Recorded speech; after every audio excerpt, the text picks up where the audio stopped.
Pozdravljeni v oddaji Spoznajmo jih, beremo skupaj.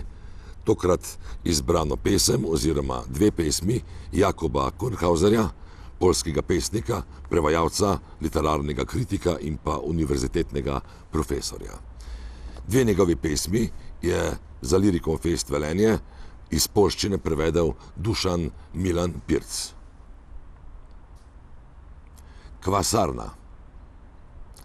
V stari stavbi, ki se je ugnezdila pod dimniki, je živel detel, gluh kot štor.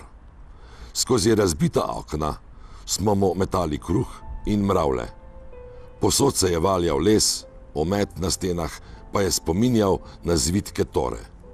Nismo še vedeli, da se v ruševinah nad reko skriva stara sinagoga. Preperelo listje je dišalo po kvasu. Opazovali smo, kako se namakajo nosovi naših čevljev. Oče nikoli ni hotel verjeti, da se detelj smeje kot človek. Sicer pa so tam stanovali tudi drugi ptiči, nič večji od pavca.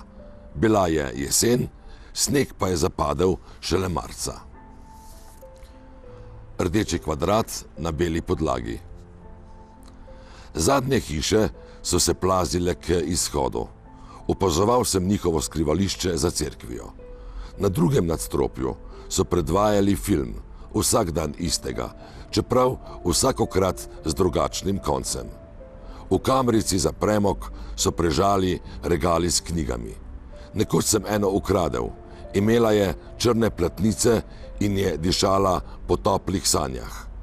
Za oknom tabernakel in ženska, ki si je obrezovala nohte na nogah. V regalih pa vrste enakih knjig.